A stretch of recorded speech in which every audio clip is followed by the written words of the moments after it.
Që nga viti 2024, Sejdi Gashi, banor i lagjës Dardania në fushë Kosovë, ka ushtruar ankesa në KEC dhe KESCO pasi kishte dyshime se tarifat e rrymës i vinin më të larta se shpenzimet që kishte. Në prill të këtij viti ai pretendon se në njësorin e tij koha dhe data nuk ishin në përputhje me të dhënat reale.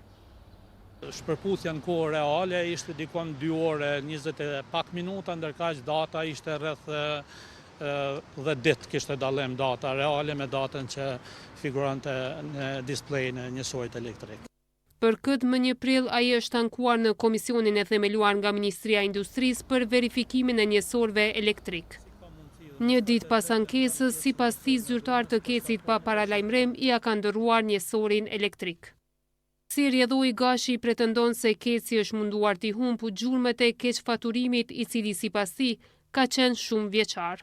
Ekipa e Ministrisë gjan një proces verbal dhe menjëherë më telefonojnë, thonë që zotëri, ne erdhëm ta bëjmë verifikimin, mirë po ora për cilën ju po pretendoni që nuk ka bërë matje të sakta, do të thotë nuk ekziston, e kanë sjellur një orë të re me datën 2 prill, jam drejtuar KEC-it, jam drejtuar edhe institucionit Ministrisë së Tregtisë këtë rast, si është e mundur që KEC-i të ketë guximin përderisa një çështje është në hetim e sipër, në ekspertizë sipër. Do të thotë unë nuk kam marrë asnjë përgjigje, qoftë pozitive ose negative mbi pretendimet e mia se njësori energjisë elektrike nëse ishte në rregull ose jo.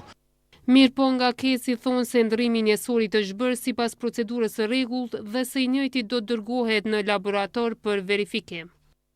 Për njësorët e KEC-it, Agjencia Meteorologjisë së Kosovës deri më tani ka pranuar 670 ankesa. I kemi 25 vende që merr diku 3-4 orë për matjen e një njësorit për të dalë me raport se është i saktë në matje të energjisë.